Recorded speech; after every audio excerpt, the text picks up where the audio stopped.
Hi everyone, it's been a while. I have a mic, courtesy of provider, protector. My partner wanted me to be a little more, professional with it and have better sound. I actually don't know whether this is actually working properly or not, but we move. So, I haven't been making a lot of videos lately as I've moved, and I've had a whole entire issue with broadband and internet and all of that, but now it's installed. I'm really happy about that. But as I've grown into this shift in my life, a lot of stuff has changed for me in terms of my whole entire concept of who I am.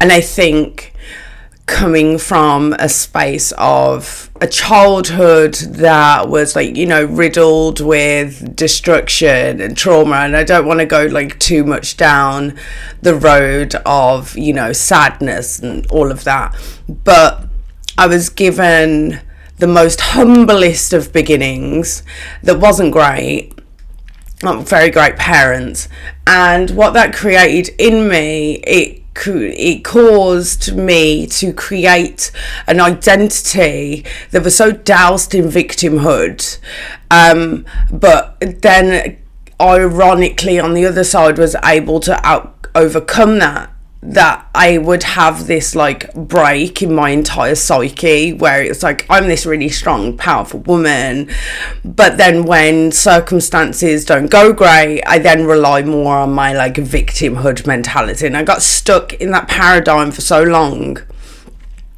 that I was ultimately limited in my own self-view of myself, and that would manifest in ways of I can't believe, can I believe that I can do this? I want to do this, but I have these limiting beliefs that ultimately hold me back. And the house and where I live, and it's still humble, don't get me wrong, but it's far away from where I used to live in terms of living circumstances, and it's just better environment, and you are as a result a product of your environment.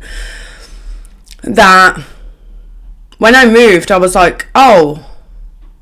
so you perceived yourself as stuck for 16 years, but what was keeping you stuck was a belief that you couldn't expand out of your circumstances any further than your comfort zone, and that was what was keeping you stuck for 16 years. And as I moved, it was all these shifts were happening, and these shifts in self-view, and what I realized was how much I needed to collapse that down, that identity, that victimhood identity, that I have no power over my circumstance, and how that that belief would riddle into friendships, relationships, partnerships, where I would disempower myself by handing over my power, by giving into this self-limiting belief that ultimately my ego and my sense of identity felt safe there because it exists there, but ultimately I do not want to spend the rest of my life in that paradigm and in that limitation.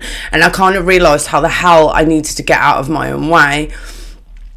It was a biggie. It was a big one, because ultimately it was I would then be triggered by people who didn't have that belief. And this is super vulnerable for me, but ultimately me as a student of life and a teacher to some, it's important that I'm transparent in that, where it was I was following my urges and my nudges and my hints, holding on to fears and letting some go. And it's been an entire unfolding process where I've come to understand that that old identity was very much needed in who I was, because she helped me survive. But that layer needs to go. She needs to go. I honor you. You were great, but now you're holding me back. And it's kind of being able to shed the old partner because you've outgrown that version of yourself. and be able to move forward, because you know within this there's this knowing, there's something blossoming in you that was always there, but you're too busy judging yourself than to allow it to blossom. So for me, it would be like, oh, I think I'm great, but I can't tell people that, because why? Like, I don't care anymore. Like, I genuinely don't care anymore. I am strong. I am powerful. I am, when I get out of my own way, because there will be times where I'm not strong and I'm not powerful, and the very thing that I'm facing is myself, and I can't overcome it. Those are the times where I am handing over my power to a phantom version of myself that actually doesn't exist. So, where am I at now? I'm still in a form of unknown, because I've achieved certain things, and now it's like I haven't seen past those things, so I'm waiting for life to unfold before me to go, oh, okay, this is the next stage. I don't know whether that's going to be in the areas of career or life, or who knows, I'll have a baby, or I could get rich, or I could just say to hell with it and go live in the Himalayas. Who the hell knows? But I'm open to allow this new version of myself to show up in front of me, because I'm letting go of victimhood. Victimhood would absolutely destroy my past relationships, my relationships with men, and it all stems from my relationships with my parents, where my mother was very abusive and my dad basically abandoned me. But then how I was just basically manifesting those same paradigms within my actual life, because I was unwilling to let go of a version of myself, because I didn't feel comfortable with seeing myself in any other way than a victim. This was a big shift. Now I've stepped out of victimhood, like I have to also have compassion for that version of me, because ultimately that was her journey. That was my journey to become who I am today, to be able to go, okay, there's no it's not necessary to be a victim. And to also, as well, the caveat to that is, the more I was playing out this kind of like pantomime of victimhood, is what was I also shoving into my shadows was the fact that there were parts of me that actually were the villain. Because this is the thing, if you create one side which is the victim, the other side in the shadow are scenarios and situations where you are the villain. Because the psyche doesn't want to admit or accept the shadow, it wants to shove it down. So reality becomes more black and white. You project that onto other people. So it's like people are either the victim to you, like victims to you, or villains to you, and there's no grey area. And it was really important on this journey to allow myself to, instead of being black and white, to be more grey, to be more like whole, because I am not an angel and I am not Hitler. I really need to be aware of using that word, but I'm not an angel and I'm not Hitler. So I exist somewhere in the spectrum of in between, where I can make good choices and make bad choices, but I'm also loving and accepting of both whole versions of me, which makes me a little more complete, makes me a little more interesting, let's be honest. I'm not draining of people, because ultimately as well, like, playing out the victim mentality, you can only come from one side and blah blah blah. So it was kind of like, people didn't begin to trust me because of this narrative that I would play out in my life. But here we are. Here we are in this better whole version of myself, where I am, as I said, strong, vulnerable. I'm a student. I'm a teacher. I can surrender.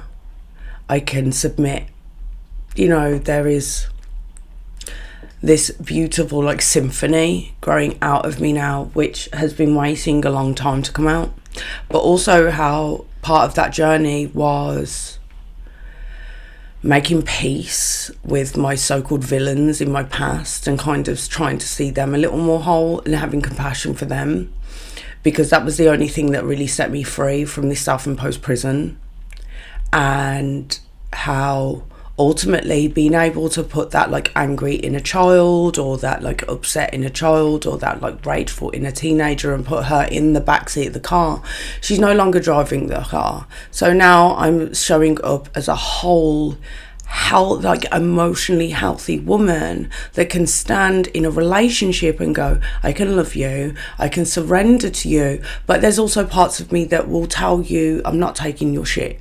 Yeah. And I think every woman and every man has to go on that journey to go, oh, where are my blind spots, and where am I making my personal issues with the opposite sex about all men? Why it's like the whole concept of, am I annoyed or are you annoying? Like, you know, like, is it my issues with men or my issues with abandonment that makes me perceive that all men will abandon? Like, that this is being really transparent, where you have to go on that journey. Like, are women really like that, or is that your perception of it? Because when we're talking about truth, there's ultimate truths and there's truths that can change depending on the scenario. So the ultimate truth of life is none of us know what the hell we're doing. We're all trying our best, essentially.